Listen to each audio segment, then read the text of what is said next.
jadi untuk kelas 3 silahkan dikerja tugasnya ya. Jangan berkelan ya, Feby sama Lubis. Oke, selanjutnya untuk kelas 4.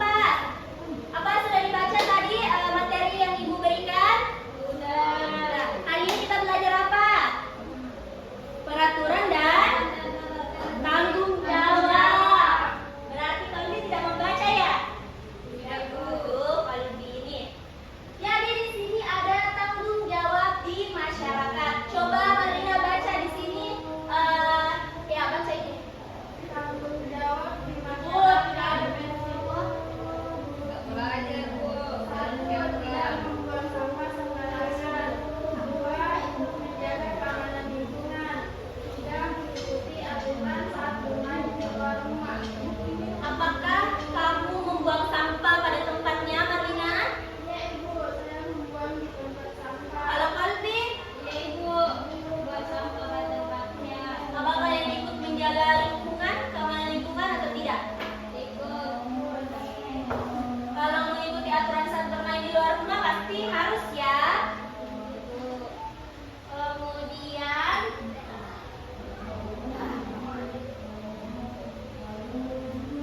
Kemudian ada peraturan adalah ketentuan yang mengikat keluarga atau masyarakat yang dipakai sebagai panduan, tatanan, dan mengendali tingkah laku yang sesuai dan dapat diterima. Setiap masyarakat harus menaati aturan yang berlaku atau kaidah yang dipakai sebagai tolak ukur untuk menilai dan membandingkan sesuatu. Jadi itu ya pengertian dari peraturan.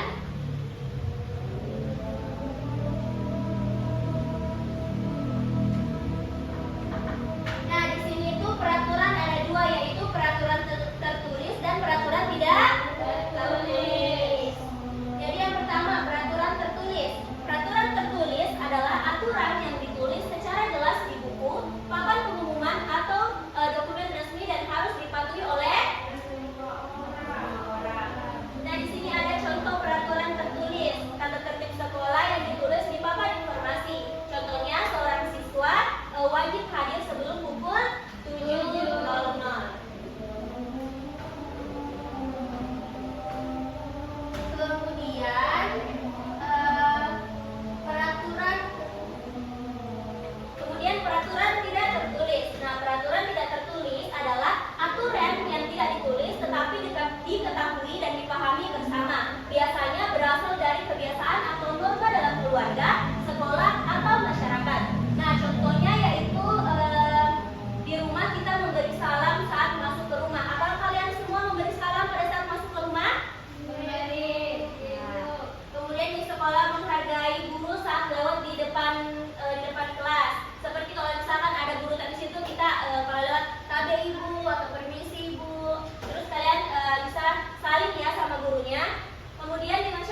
Jadi games kita yaitu tebak-tebakan. Semuanya harus ikut membaca ya. Feby tadi tebak-tebakan karena gugup atau yang belum membaca? Belum tahu. Gugup. Oh, gugup. Jadi siapa yang mau baca tebak-tebakan yang pertama? Baby. Coba Feby. Bagaimana? Baca saja. Oh, saya mau baca. Jadi pertanyaan atau tebak-tebakan pertama. Saat di sekolah aku selalu membawa buku, tas, pensil. Saat guru sedang menerangkan, aku selalu mendengarkan dengan seksama. Aku memiliki banyak teman di kelas maupun tidak. Saat temanku susah, aku selalu siap untuk membantu. Siapakah aku? Siswa. Betul. Yang kedua, siapa yang bisa baca? Coba Martina. Aku adalah seorang pemimpin sekolah. Setiap orang yang ada di sekolah selalu hormat padaku. Tugasku di sekolah adalah mengatur sekolah agar selalu berjalan dengan kondusif. Siapakah aku? Kepala sekolah. Siapa? Kepala sekolah. Kita lihat apakah jawabannya betul atau tidak. Betul. Oke, kita ada 4 ya. Tadi sudah 2. Kemudian ini yang ketiga. Coba Kolbi dibaca. Apa itu? Ini. Perhatikan, Bu. Kolbi kenapa? Oke, tepuk tangan untuk kita semua. Oke, jadi itu tadi kelas 3 sudah mengerjakan tugasnya ya. Iya. Oke, jadi minggu depan kita akan bahas satu-satu ya, soalnya kan tadi ada 3 ya. Satu lagi. Apa lagi tuh? Kantin. Terima kasih. Jadi kelas 3 tadi sudah mengerjakan tugasnya ya, ada 3 nomor dan minggu depan akan kalian naik baca satu-satu dan jawab pertanyaannya. Oke. Oke. Tadi apa mas pelajaran kalian? Topiknya kalian lupa? Kegiatan di rumah. Ya, di sekolah. Sekolah. Kalau kelas 4 tadi materinya kalian apa? Peraturan kan? Tanggung jawab. Kenapa lebih pintar kelas 3 daripada kelas 4?